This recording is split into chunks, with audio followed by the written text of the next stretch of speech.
La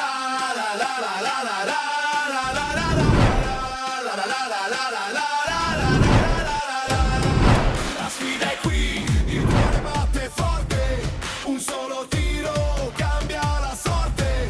La sfida è qui, il cuore batte forte, un solo tiro cambia la sorte. Penalty, il gioco si decide qui. Penalty, emozioni fino all'ultimo sì. Penalty, ogni istante è magia. Penalty, la vittoria è energia. Penalty.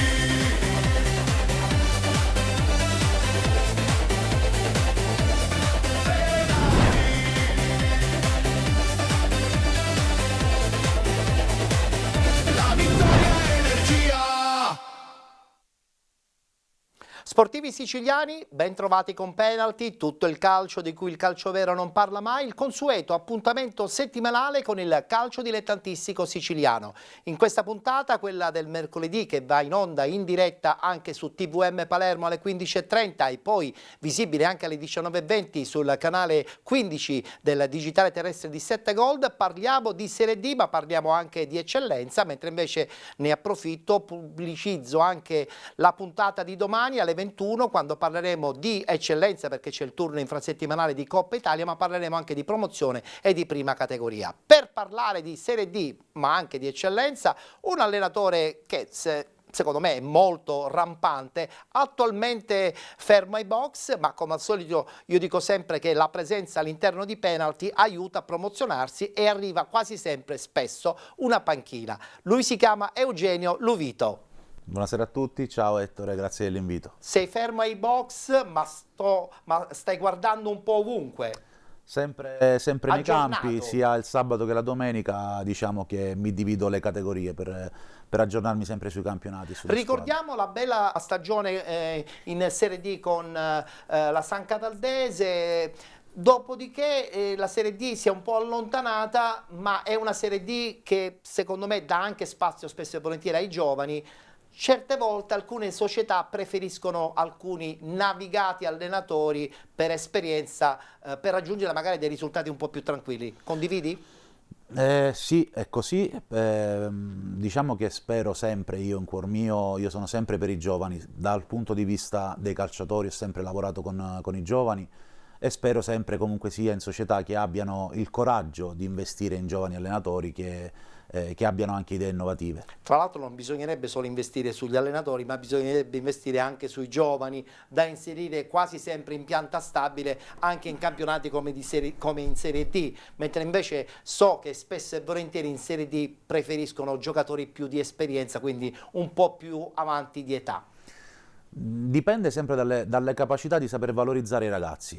Diciamo che c'è la regola under che, tra virgolette, aiuta un po' a imporre la presenza dei giovani, anche se io, essendo un allenatore che lavora tanto con i giovani, sono contro la regola under. Sono contro la regola under perché molto spesso questi ragazzi vengono soltanto illusi. È vero, e poi si perdono nei meandri delle categorie inferiori appena non c'è più l'obbligatorietà in Serie D.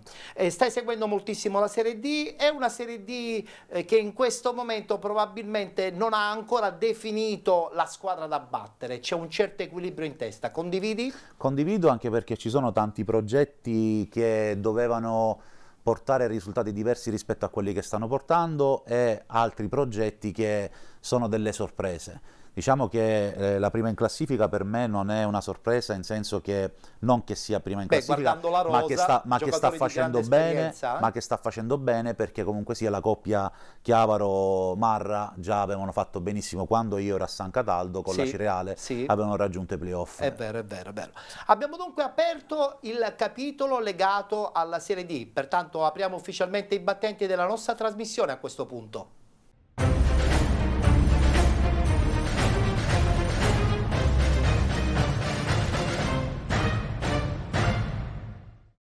Domenica 6 giocata la 12ª giornata, subito la schermata dei risultati. Pareggio tra Castrum Favara e Nuovi Gea Virtus, vince fuori casa il Messina 1-0 contro la Gelbison, vince anche fuori casa il Città di Gela 4-1 contro il Paterno Calcio, vince anche a sorpresa il Ragusa Calcio 3-2 contro il Savoia 1908, vittoria fuori casa anche per l'Athletic Club Palermo 3-2 contro la Regina 1914, Vibonese Calcio batte Vigor Lamezia 3-1, Milazzo batte Enna Calcio 2-0, Nissa batte San Cataldese 2-1 ed infine pareggio tra San Biase e Città di Aciriale. In base a questi risultati possiamo anche inquadrare bene la classifica, tenendo presente ancora che comunque sia la Nissa che l'Athletic Club Palermo debbono recuperare la partita che, come tutti ben sanno, è stata sospesa qualche settimana fa per maltempo. Al primo posto attualmente Nuovi Gea Virtus con 23 punti, con 22 Savoia 1908, con 21 Nis FC, 20 punti San Biase, con 19 Athletic Club Palermo e Vibonese Calcio, con 18 il Milazzo, 16 punti Città di Gela, con 14 Vigor Lamezia, Gelbison ed Enna Calcio, 13 punti invece per la Castrum Favara ed il Città di Aciriale, con 12 Regina 1914, 11 punti San Cataldese, con 10 Ragusa Calcio, 9 punti il Paternò, chiude all'ultimo posto ma con ben 14 punti già recuperati il Messina all'ultimo posto con 6 punti. Diamo anche uno sguardo al prossimo turno, anche lì un turno certamente molto interessante, si giocherà domenica 23 novembre. Athletic Club Palermo Gelbison, Città di Aciriale Castrum Favara, Città di Gela Nis FC, Enna Calcio Regina 1914, Messina Savoia 1908, Nuova Gea Virtus Ragusa Calcio, Paterno Calcio San Biase, San Cataldese Vibonese Calcio ed infine Vigor Lamezia Milazzo. Allora, una classifica che attualmente vede al primo posto la squadra messinese della Nuova Gea Virtus, e dato che parliamo di territori, parliamo proprio del territorio messinese, possono già partire le immagini di questo Messina che continua a stupire, sbanca la Gelbison, vince 1-0 e ci fa capire che comunque questa squadra evidentemente è una squadra da quartieri alti. Sì, senza i 14 punti di penalizzazione a quest'ora avrebbe avuto 20 punti, 20 sarebbe punti. quarta in classifica. Sì. Calcolando che la prima partita si è presentata con dei ragazzini, Sì. quindi ha una partita in meno rispetto a tutti. Diciamo che l'allenatore non è una sorpresa che l'allenatore sia un allenatore di categoria, in più hanno una tifoseria di altre categorie. Poi adesso l'arrivo della nuova cordata ha dato serenità anche dal punto di vista economico, esatto, che è fondamentale per se vuoi fare la differenza, è quello, purtroppo Voglio è così. chiederti una domanda pazza, Vai. ma secondo te potrebbe questo Messina entrare nella griglia dei playoff? Sì, io ne sono sicuro, ne sono certo, perché secondo me farà una bellissima cavalcata. Anche perché quest'anno non c'è un ammazzacampionato come le altre stagioni, quindi diciamo che ci sono tanti scontri diretti tra tutte le pretendenti ai playoff, che secondo me si taglieranno le gambe da sole. Però Vito, ricordati che adesso a dicembre, sai, ci saranno anche dei cambiamenti a livello di organico, arriva il calciomercato, quindi probabilmente qualche sistemazione ulteriore le altre squadre la faranno. Il Messina magari tenterà di aggiustare ancora di più la rosa, quindi tu sei ottimista ma cosciente che comunque non è assolutamente a portata di mano una vittoria finale. No, non è a portata di mano, ma sono ottimista perché lo dimostrano i fatti. Lo dimostrano i fatti, ha una buona quadratura, ha un allenatore d'esperienza, ha una buona squadra e, come hai detto bene tu, ha adesso una serenità anche economica. E questo è fondamentale, soprattutto oltre che in Serie D. l'ambiente stadio, che Certo. comunque sia un tifo di altre categorie. Infatti in tutte le partite che contano sappiamo benissimo che la forza del 12° uomo in campo è proprio quella legata ai tifosi. Non per niente hanno battuto anche la Regina in un derby dello Stretto che non sembrava neanche di Serie D. Esatto. Assolutamente. Questa invece Nuovi Gea Virtus è una squadra che può continuare a tenere altissima l'attenzione, ha dei giocatori certamente di grande esperienza, però sai, il campionato di Serie D, e tu l'hai fatto salvando alla grande la San Cataldese, è un campionato lungo che ti logora anche. Appunto per questo, comunque sia, come dicevo, la coppia Chiavaro-Marra hanno già dimostrato di saper lavorare bene insieme, dare una quadratura, Non sono sicuro per la vittoria del campionato, ma di sicuro rientrerà nei playoff e farà benissimo perché, ripeto, li ho già visti all'opera. Però non hanno tanti giovanissimi in campo, perché hanno un'ossatura matura, Maltese, Calafiore, Cicirello, anche il ragazzo... Gente di categoria. Anche l'attaccante dell'anno scorso della Nissa, no? Voglio dire, Samaché è uno che i gol te li fa. Sì. Quindi un'ossatura matura, forse il contorno under rischia di compromettere magari un risultato finale a fine stagione? Quello ovviamente saranno loro a valutare perché questo soprattutto è il mestiere del direttore sportivo, tramite le direttive dell'allenatore, valutare appunto ciò che manca. Io sono del parere che, ripeto, secondo me faranno bene. Sì, durerà, sì. L'equilibrio lo manterranno. È vero. Allora, a questo punto guardiamoci gli highlights. La partita con la Castrum Favara è finita 0-0.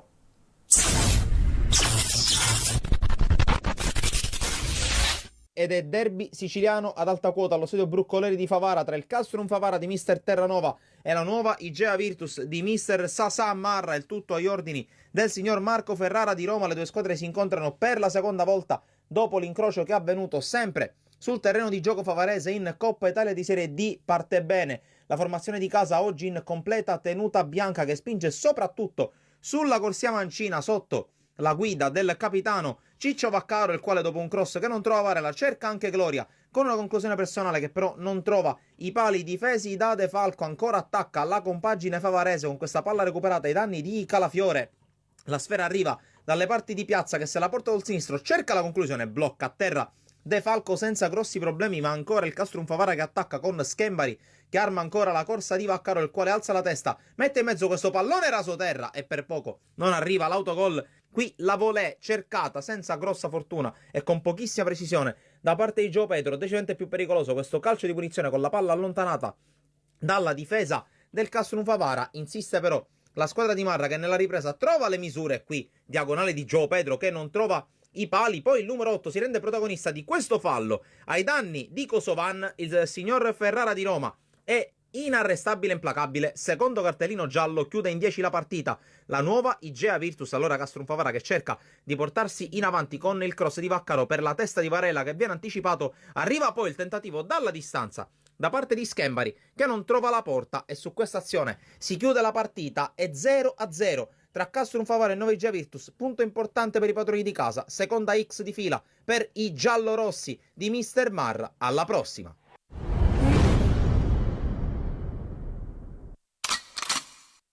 E parliamo adesso del Paternò, perché le dichiarazioni di Beppe Mascara sono forti, ha dato 48 ore alla società e qui ci fa capire che la situazione a Paternò è ancora veramente ingarbugliata, punto interrogativo. I tifosi insorgono, la società parla poco e fa poco perché avevano promesso dei giocatori a Beppe Mascara, questi giocatori non sono arrivati.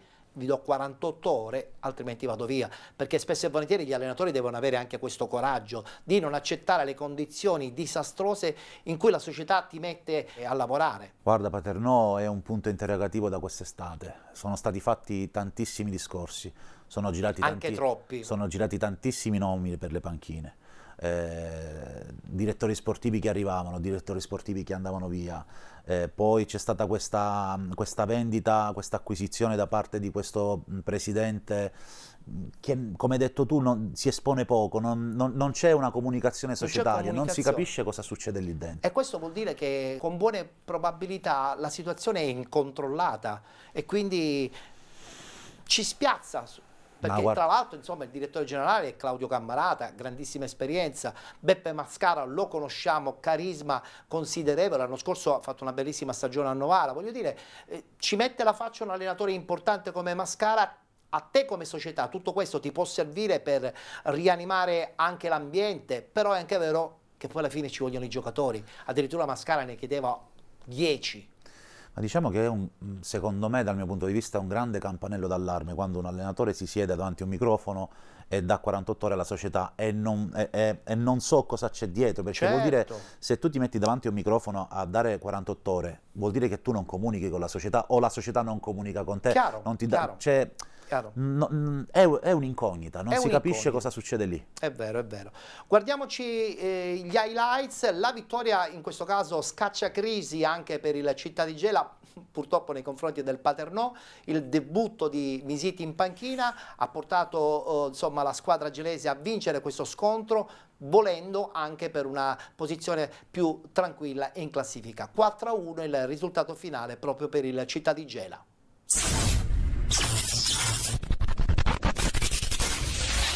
Via al racconto della sfida che si sblocca al secondo minuto quando Giacomarro pesca Mbakogus in posizione regolare secondo arbitro e assistente e batte Lucatelli alla prima da titolare per l'1-0. Rimangono alcuni dubbi sulla posizione di partenza. Al sesto da calcio d'angolo Pennella Daloia, cross pericoloso su cui i rossazzurri reclamano un rigore, ma si prosegue. 5 minuti dopo arriva il raddoppio del Gela da una palla persa da Casa di Dio. Gigante combina con Mbakogu che fa tutto da solo e calcia benissimo la palla, prima bacia il palo e poi si insacca alle spalle di Lucatelli, doppietta personale.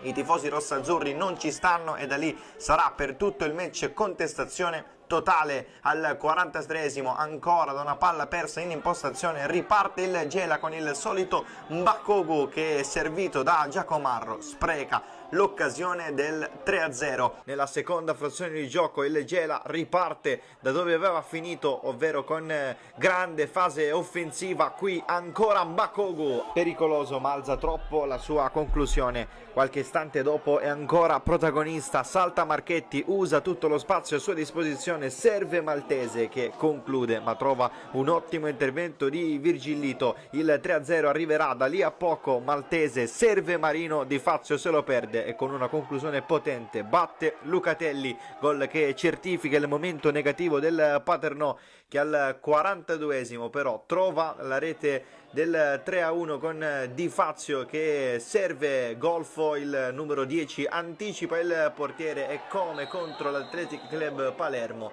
trova il calcio di rigore dal dischetto. Il calciatore palermitano trasforma, ma c'è ancora spazio per un altro gol del Gela, anche questo su calcio di rigore, anche se sembra un episodio molto dubbio. Dagli 11 metri si presenta Maltese, intuisce l'angolo Lucatelli, ma non basta. Al triplice fischio, contestazione del pubblico paternese che chiede chiarezza. A fine gara, confronto con il mister Peppe Mascara che dà 48 ore di tempo alla società.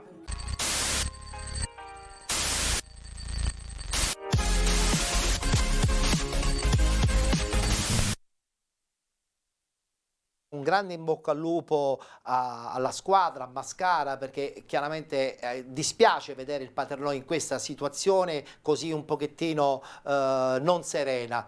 Noi ce l'auguriamo perché sappiamo tutti della tradizione del Paternò. Giriamo pagina perché parliamo a questo punto del miracolo Ragusa, perché arriva il Savoia primo in classifica e batte il Savoia. Anche lì a Ragusa, insomma, inizio di stagione un po' non sereno. Lucenti ha dovuto insomma cercare di mischiare le carte, tenere stretto l'ambiente, ci è riuscito perché qualche vittoria importante l'ha pure fatta, addirittura appunto domenica batte questo Savoia che a detta di tutti è veramente una delle squadre più forti del campionato. Il bello del calcio ed è anche una risposta a quello che dicevamo noi poco fa, che è un campionato molto equilibrato, dove ogni domenica può accadere di tutto. Vedi l'Athletic Palermo, nonostante abbia una buonissima squadra, chiaro. Però vincere a Reggio non è mai semplice per nessuno. Chiaro. Vedi il Ragusa contro il Savoia, ogni domenica è una sorpresa, è un campionato molto equilibrato e questo equilibrio agevolerà il Messina. È vero, è vero. Ragusa che ce la può fare a salvarsi? Forse più continuità nei risultati potrebbero aiutare la squadra di Lucenti? Sì, vabbè, la continuità nei risultati in Serie D è fondamentale. Esatto, è fondamentale la continuità. Bisogna vedere sotto come si organizzano. Qualche ingaggio anche il mercato, quando si aprirà il mercato cambierà tanto. Guardiamoceli questi highlights, questa comunque in un certo senso inaspettata ma poi in fondo anche meritata vittoria del Ragusa 3-2 contro il Savoia 1908.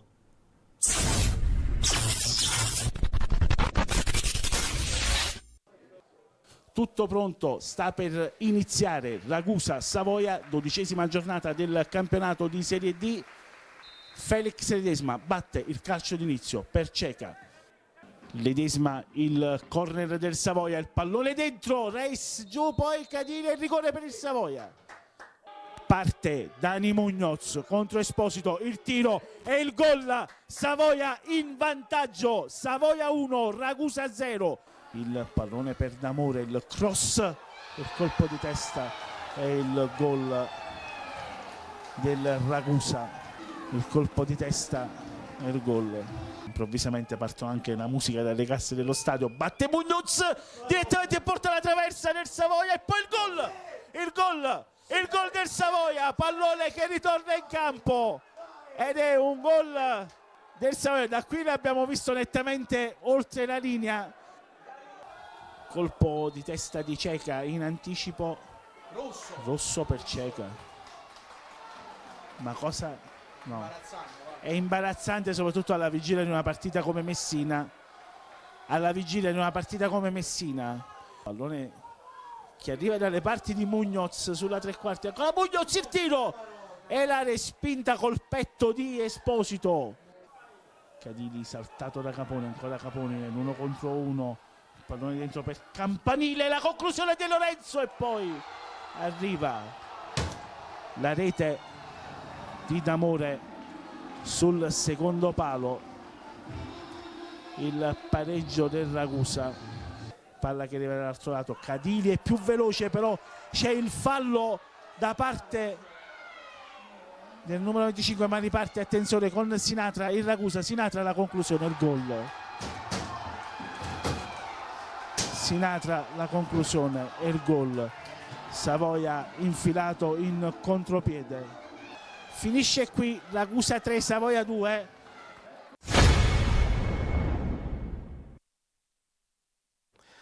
Dunque un Ragusa che batte il Savoia 1908, anche a tutti i tifosi ragusani auguriamo che adesso la continuità possa comunque migliorare questa classifica. Nel frattempo questo Savoia che inaspettatamente con questa battuta di arresto insomma ritorna al secondo posto lasciando campo libero attualmente alla nuova Igea Virtus. Parliamo invece della Regina. Altra dolente nota, no? Perché l'arrivo di mister Torrisi ha un po' galvanizzato all'inizio l'ambiente, poi i risultati non sono arrivati, c'è un po' di maretta, addirittura si parlava che lo stesso patron volesse lasciare, insomma non c'è serenità e quando un allenatore non trova serenità all'interno della società, insomma tutto questo si riflette nella squadra. Condividi? Sì, Torrisi è un allenatore che ha fatto bene e sa fare bene il suo lavoro. È uno di carattere che sa plasmare le sue squadre. Le sue squadre hanno quasi tutte una caratteristica che è l'aggressività e il carattere. Poi tutto il resto è un lavoro di tattica, eccetera, eccetera. Ma la prima... tempo però, sì, esatto, ci vuole tempo. C'è da dire che secondo me se continua così, conoscendo Torrisi, farà piazza pulita e darà una rigenerata sempre col consenso ovviamente della società, perché così quella piazza non può continuare. Sperando che a questo punto ci arrivi a dicembre, perché non vorrei che magari i risultati negativi spingessero insomma, la dirigenza ad allontanare Torrisi, non dandogli la possibilità di, come dici tu, resettare un pochettino tutta la rosa, anche se comunque la rosa non è per niente insomma negativa. Allora, però c'è da dire anche che non si ottenevano risultati prima col precedente allenatore, sì. Non si ottengono risultati con questo Quindi allenatore. Di base allora la colpa di chi è? Problema. La colpa di chi è? Quindi c'è chi è? Secondo me da fare una riunione, capire un attimo, cercare di capire perché, ripeto, conoscendo l'allenatore non accetta questa situazione e quindi ho pattichiare amicizia lunga con la società, in senso che si deve cambiare. Si deve cambiare. Così non si può continuare. Tra l'altro, insomma, le sue dichiarazioni post partita sono molto forti. Esatto. Sentiamole e ci guardiamo anche gli highlights nel frattempo.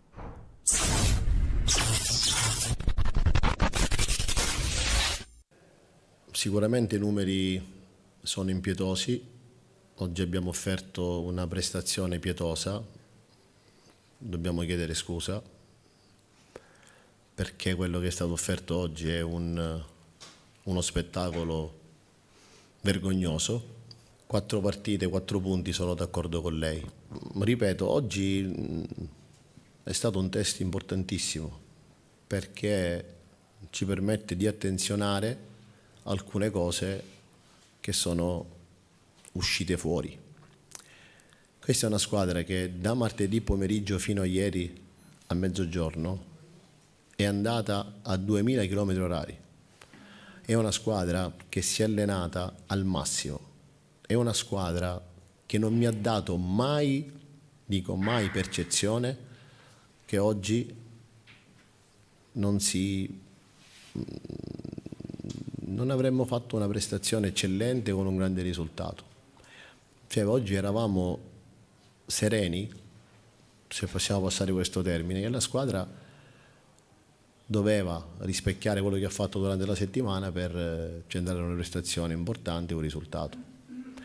Così non è stato e questo deve farci riflettere, perché è evidente che ci sono delle situazioni anche personali, mentali, da parte di qualcuno che poi, arrivato la domenica, non riesce a dare quello che dà il venerdì, che dà il giovedì, che dà il mercoledì.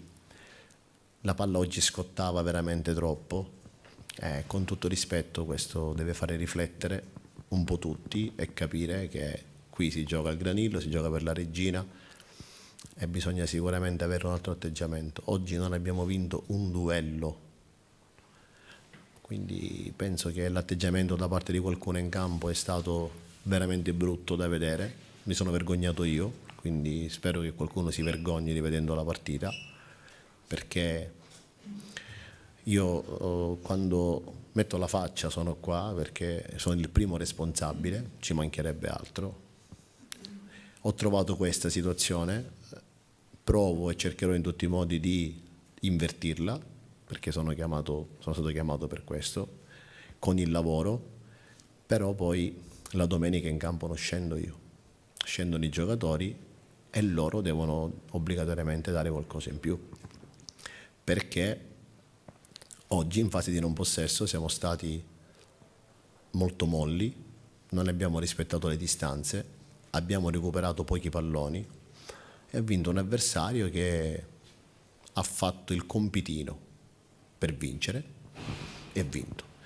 Noi dal canto nostro siamo passati 2 volte in vantaggio senza troppo impegno, in una maniera quasi, non dico fortuita, ma quasi che la partita sembrava scritta a nostro favore, e non siamo stati neanche capaci di gestire il doppio vantaggio. Non solo, andiamo sotto e lì è finita la partita. Sul 3-2 potevamo giocare fino alle 8 di sera, finiva 3-2 la partita.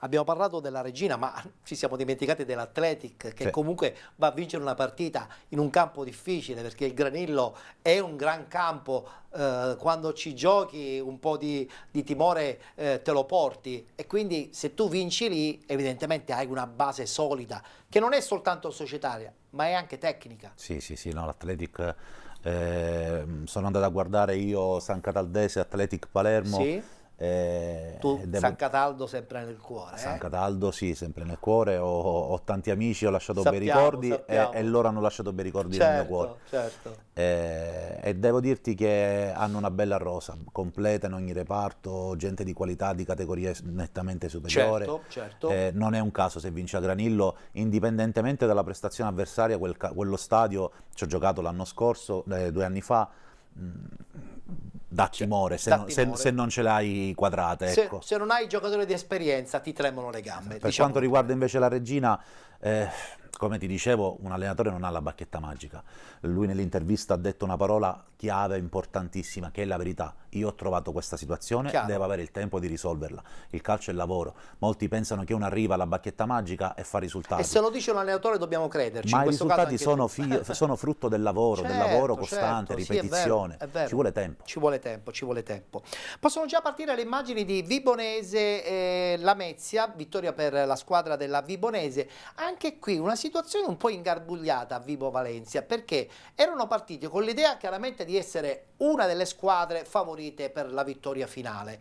Invece risultati non certamente continui, ed in Serie D tutto questo incide, ti porta un po' a rincorrere una zona intanto tranquilla della classifica, e poi anche il distacco con il gruppo di testa diventa sempre considerevole. Adesso battono la Vigor Lamezia, però poco ancora, molto poco per dire insomma che esistono e che pretendono di andare quantomeno ai playoff questi della Vibonese. Diciamo che si sono un po' ridimensionati negli obiettivi dichiarati. Giusto, giusto. E questo, ripeto, dà forza a quello che dicevamo poco fa di un campionato fortemente equilibrato, dove poche squadre al momento hanno continuità, tranne il Messina. Tranne il Messina, Il Messina, ma vero. il Messina non lo vedi perché ha i 14 punti di penalizzazione, ma è l'unica che ha una continuità costante, insieme all'Athletic Palermo, anche se l'Athletic Palermo ha fatto qualche buco nell'acqua in qualche partita, ma ci però può anche stare, esatto, ci può anche mancherebbe, stare. però anche quella è una di quelle più costanti, insieme all'Igea. È vero, è vero. Ma tu pensi che questa Vibonese possa veramente rientrare nella griglia playoff? Oppure questo distacco che diventa un po' sempre importante con il gruppo di testa porterà un po' ancora una volta a ridimensionare gli obiettivi? Diciamo che probabilmente, come molte società fanno, se tutto questo non lo fanno prima del mercato, magari cercano una ridimensionata se capiscono che non possono arrivare a degli obiettivi per magari, tra virgolette, risparmiare soldi quest'anno e reinvestirli l'anno prossimo, certo, come molte società fanno.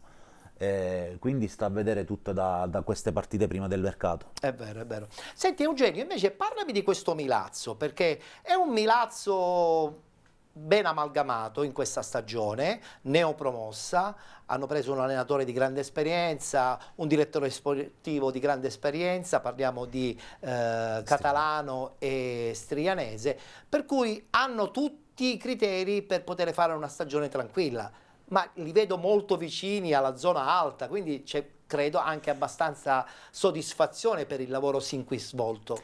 Anche questa coppia l'anno scorso ha dimostrato di far bene a Paternò. Hanno fatto bene a Paternò, stanno rifacendo bene anche a Milazzo. Anche se a Paternò era un'altra storia, Esatto. Sottolineiamo questa cosa. Stanno facendo bene a Milazzo, che è un ambiente caldo, quel campo è una gabbia, è bello. Milazzo è un bell'ambiente, la società, io conosco bene la società, è una società di persone serie per bene. Sì, è vero. E sinceramente ci sono tutti i presupposti per continuare a fare bene, perché, ripeto, è una coppia valida, il direttore sa fare bene il suo mestiere, e l'allenatore idem, di categoria, e quindi secondo me continueranno a fare bene. Beh, vedremo quello che succederà. Per intanto battono l'Enna 2-0, ci guardiamo gli highlights.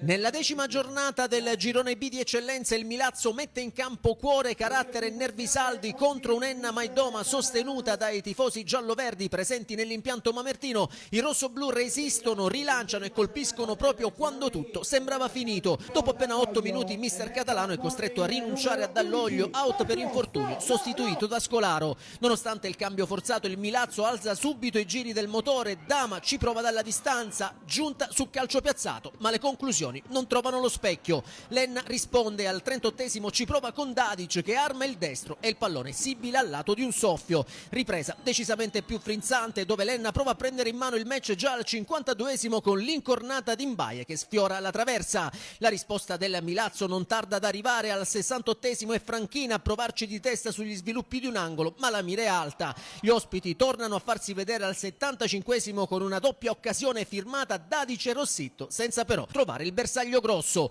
Un minuto più tardi nuova tegola per i mamertini, Scolaro alza bandiera bianca per un fastidio muscolare dentro Cassaro che rientra dopo 3 gare d'assenza per la frattura al setto nasale. La gara resta apertissima fino agli ultimi istanti, quando il Milazzo spinge con più convinzione e al 93esimo la spada illumina il Salmeri con una splendida girata acrobatica, ma l'Oliva risponde con una parata da applausi. E il preludio al gol sul corner successivo, infatti Runza anticipa tutti e firma di testa l'1-0 facendo vedendo esplodere di gioia i tifosi rossoblù. Prima rete in campionato per il classe 2007 che si prende la scena nel momento più caldo del match. Len accusa il colpo e il Milazzo ne approfitta subito, così appena un giro di lancette più tardi Bosetti in aria controlla e con freddezza scarica un destro imparabile alle spalle di L'Oliva. È il 2-0 che chiude i giochi e manda i titoli di coda sul match. Anche per Bosetti si tratta della prima firma in maglia rossoblù. Finisce così un successo pesantissimo per il Milazzo che sale a 18 punti agganciando il settimo posto a -1 dalla zona playoff e a +5 dalla zona playout. Len invece resta fermo a 14 in 11ª posizione. Una vittoria sofferta arrivata nel finale ma che vale doppio per un Milazzo bravo a crederci fino alla fine.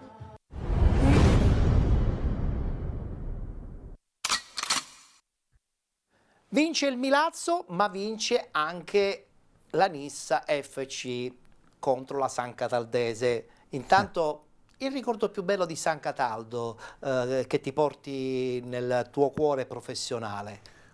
La gente, veramente parliamo della società, ma il comando neuropatico.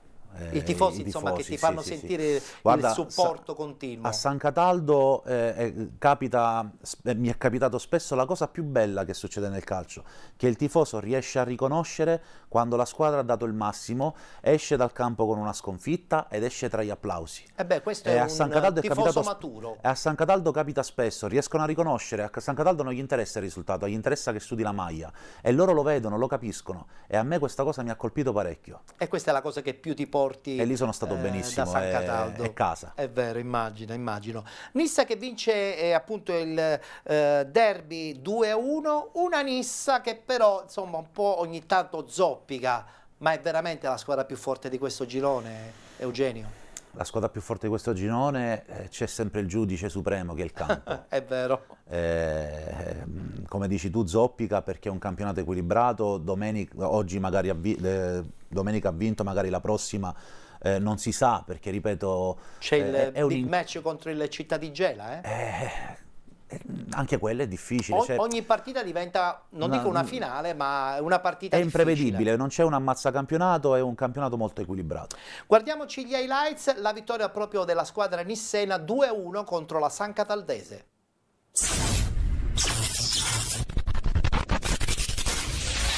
Grazie alle immagini che ci giungono da Massimo Lo Giudice passiamo a raccontarvi del film di questa sfida che si apre con l'immediato vantaggio bianco-scudato al sesto, corner battuto corto per Agnello, un cioccolatino per l'inserimento del Tato Diaz che sbuca dalle retrovie e manda in rete per il vantaggio, e la Nissa risposta verde amaranto al quarto d'ora, rimessa laterale per Castro che premia l'inserimento di Dimino che va alla conclusione che si stampa sul palo. Al 29esimo corner di Agnello che pesca questa volta a Terranova, stacco imperioso per il 2-0 della Nissa.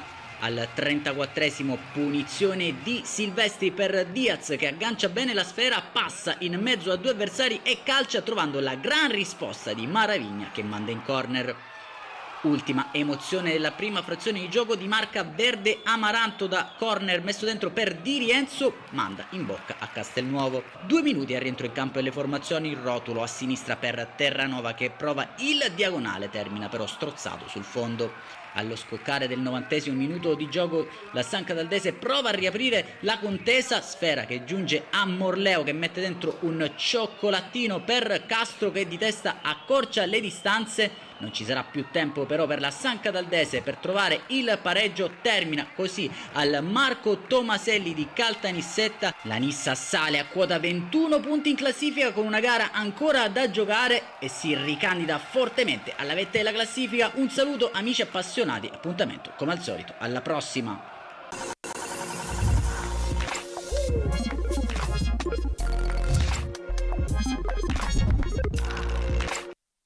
E chiudiamo il tabellino del campionato di Serie D e possono già partire le immagini di San Biase, città di Aciriale.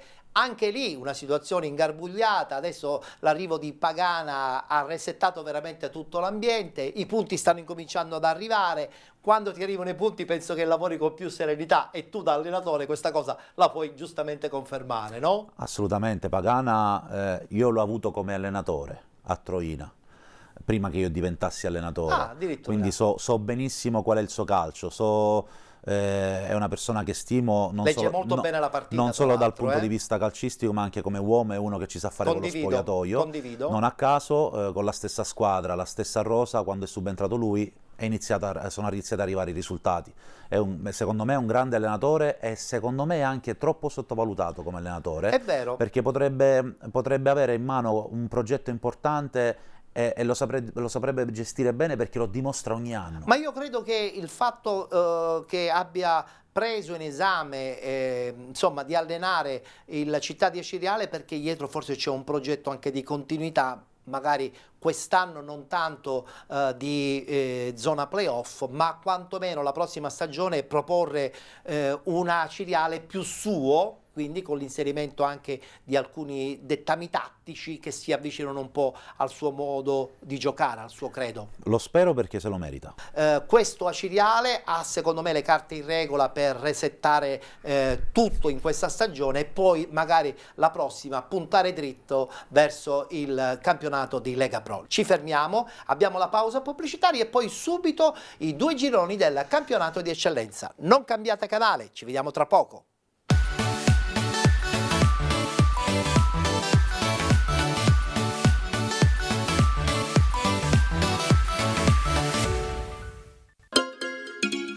Benvenuti da Giada Immobiliare.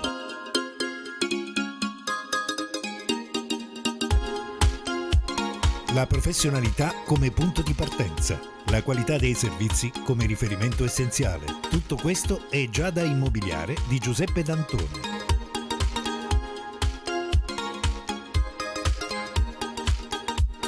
Servizi di compravendita ed affitti, supporto per concessioni mutui e consulenza finanziaria ed inoltre assistenza a partecipazione ad aste giudiziarie e consulenza tecnico-legale. Giada Immobiliare, via Etnea 734, Catania. Info 095 61 74 981 oppure 095 61 74 973. Visita il sito con le nostre proposte www.giada-immobiliare.it. Giada Immobiliare, insieme a te per comprare e vendere.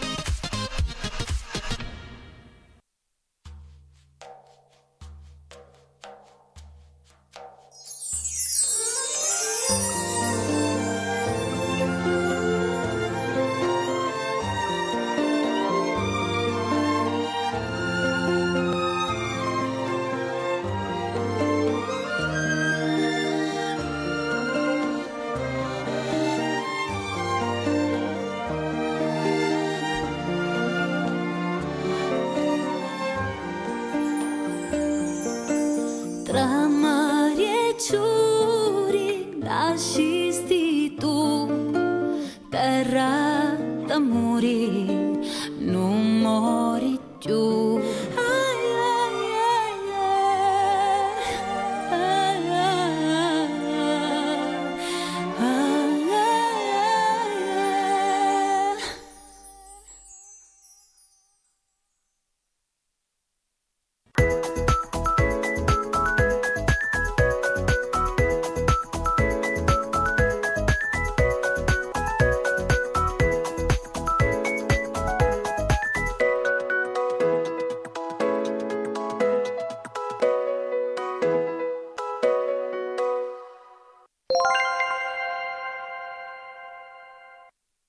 Siete con Penalty, tutto il calcio di cui il calcio vero non parla mai, dal campionato di Serie D al campionato di prima categoria. In questa puntata adesso è il momento di parlare di eccellenza ed iniziamo subito con il girone A.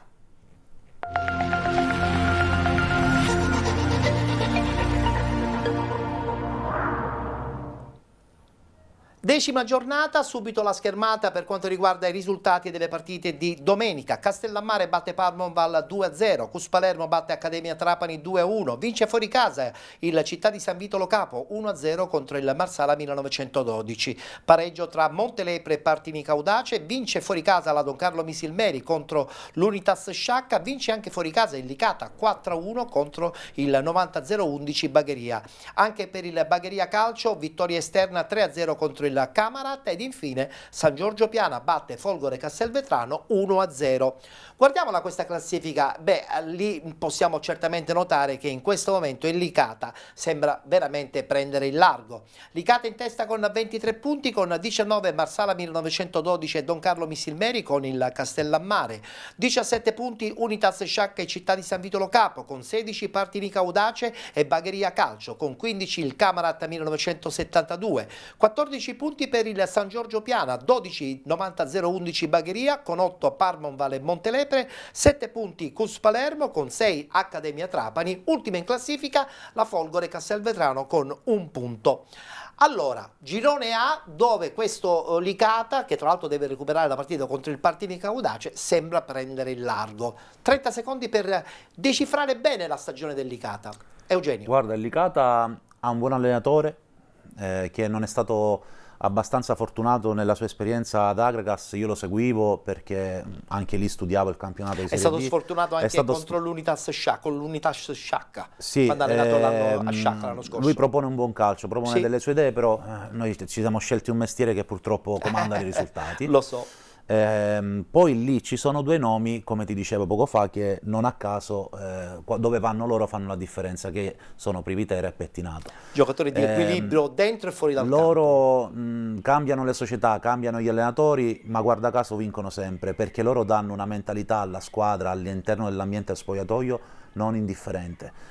Si deve rigare dritto quando ci sono loro, perché sono due professionisti che ci tengono tanto, ripeto, non a caso vincono tanto. È vero, è vero. E secondo me difficilmente perderanno terreno. Quindi questo Licata sulla carta in questo momento è veramente la squadra da battere. Sì, ha tutte le carte in regola per vincere il campionato.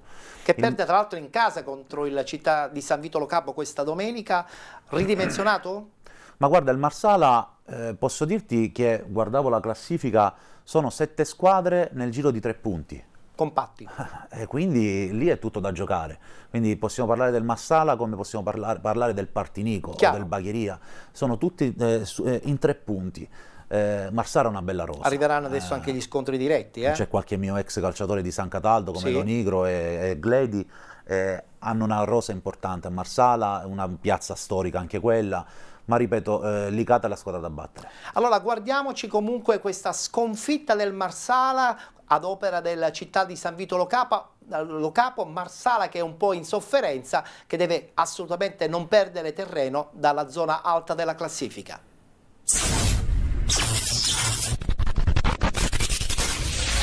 Agli ordini del signor Laudadio sta per avere inizio il match tra Marsala 1912 e Città di San Vito Lo Capo.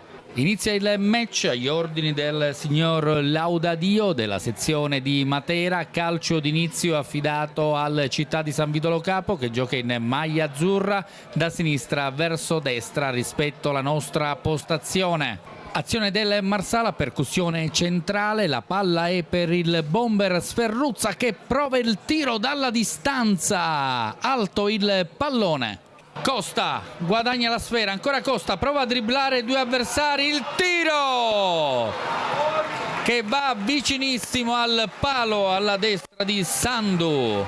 Un errore, ne approfitta Sferruzza tra un paio di avversari, Brasolin si allarga, carica il tiro e la parata dell'estremo difensore del Città di San Vito Lo Capo. Calcio di punizione per il Marsala, Costa sul pallone, ancora Costa il tiro deviato, la parata del portiere. Mattaliano rincorre la sfera, poi Miliziano, il dribbling secco di Miliziano, ancora lui entra in aria, a terra, tutto regolare per il direttore di gara, il pubblico in fiamme in piedi che grida al rigore.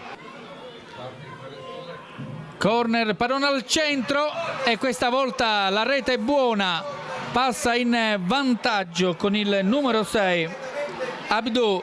Il Città di San Vito Lo Capo, dormita difensiva da parte del Marsala e arriva il triplice fischio, storica vittoria al Nino Lombardo Angotta, il Città di San Vito Lo Capo espugna lo storico impianto marsalese e il Marsala perde la prima gara di campionato qui tra le mura amiche.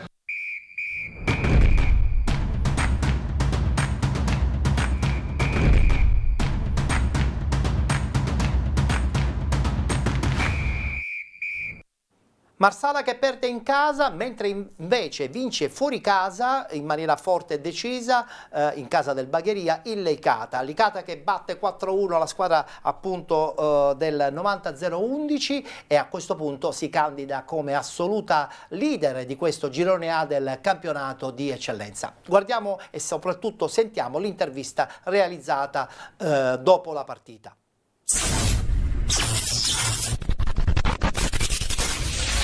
Il Bagheria veniva da 6 risultati utili consecutivi, più la Coppa, quindi era una partita ostica, difficile, in un campo ovviamente che giocano in casa, un campo veloce, quindi lo conoscono loro sicuramente meglio di noi, però devo fare complimenti ai ragazzi perché hanno fatto un approccio importante, siamo passati subito in vantaggio, poi abbiamo giocato pure a calcio, mi è piaciuto l'atteggiamento, la voglia, la determinazione, poi è ovvio che dopo il 3-0 c'è quel calo tra virgolette mentale che poi negli ultimi 10 minuti abbiamo avuto, però non abbiamo rischiato non abbiamo rischiato niente. Nel secondo tempo siamo ripartiti di nuovo forte, abbiamo preso gol, però dopo che abbiamo preso gol abbiamo iniziato di nuovo a rigiocare. Dobbiamo cercare di migliorare alcuni aspetti, lo stiamo facendo. È giusto guardare la classifica, però al momento la classifica non si guarda, si deve guardare a fine del girone andata e poi alla fine del campionato. Ovviamente sono partite importanti, punti importanti, però adesso dobbiamo subito archiviare, da martedì iniziare a pensare alla prossima.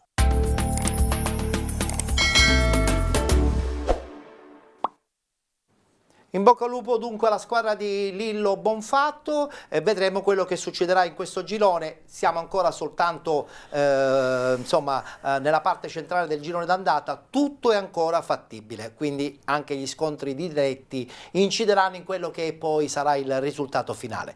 Dobbiamo voltare pagina, parliamo del girone B a questo punto.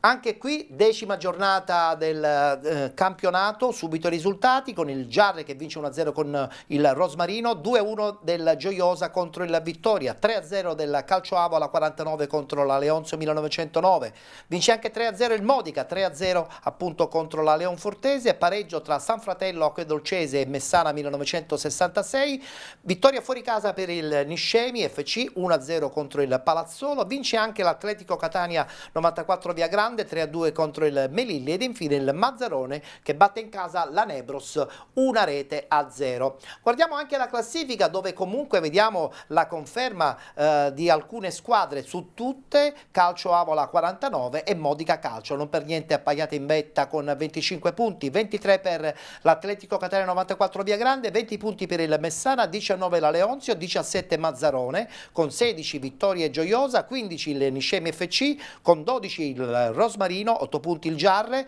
7 punti invece Nebros e San Fratello Acquedolcese con 5 Palazzolo insieme al Melilli, chiude la Leonfortese con 4 punti. È un po' diverso questo girone rispetto a quello del girone A, qui ci sono un po' più squadre che cercano di vincerlo. Sì.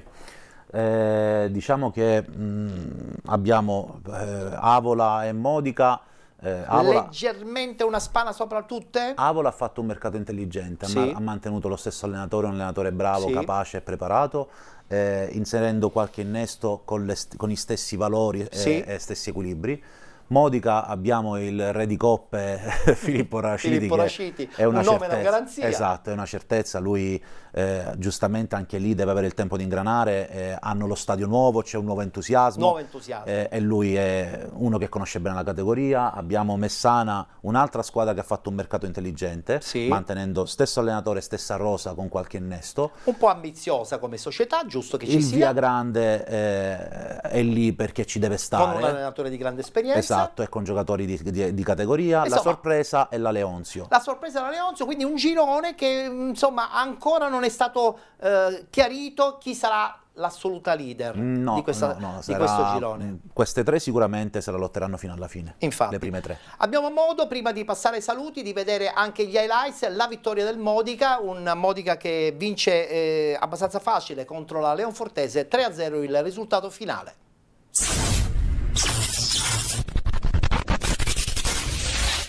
2 minuti e Modica in vantaggio. La palla arriva dalla sinistra e il colpo di testa di Savasta su pennellata di Asero è perfetto. 1-0 e gara subito in discesa. Il Modica poi ha ripreso in mano la partita, governata dietro da Insidis, in mezzo da Floro Valenca, a proposito auguri per i 30 anni, e ha trovato il gol del 2-0 su calcio di rigore, ineccepibile. La palla arriva questa volta dalla destra, dal piede di Sessa, il fallo su Asero è netto, il calcio di rigore lo trasforma Belluso con grande freddezza. A proposito di Belluso, argento vivo, il giocatore con la maglia numero 10 costruisce lì davanti, alcuni fraseggi con Savasta avrebbero meritato miglior fortuna, e recupera la palla anche in mezzo al campo facendosi spesso vedere. Insomma, un punto di riferimento. Nella ripresa la squadra, in tenuta completamente nera, ci prova 3 calci d'angolo in solo 2 minuti per cercare di mettere un po' d'apprensione dalle parti di Romano. Capita però che quando il Modica si affaccia per la prima volta dall'altra parte, il portiere Di Martino deve raccogliere la palla in fondo al sacco per la terza volta. Questa volta la palla arriva dalla sinistra dell'attacco del Modica, colpo di testa di Savasta a liberare Belluso davanti alla porta ed è facile. 3-0, l'arbitro sorvola su un calcio di rigore per il Modica sembrato più che netto per un fallo su Torres. Poi alla fine si scorre via fino al 90esimo, 3 minuti di recupero servono solo a sancire il risultato finale, anche se poi per Federico c'è pure un cartellino giallo. Risultato finale: Modica batte Leonfortese 3-0, primo posto in classifica fianco a fianco con l'Avola e con l'Atletico Catania Viagrande all'inseguimento. Insomma, vanno delineandosi le forze e il Modica lì davanti c'è.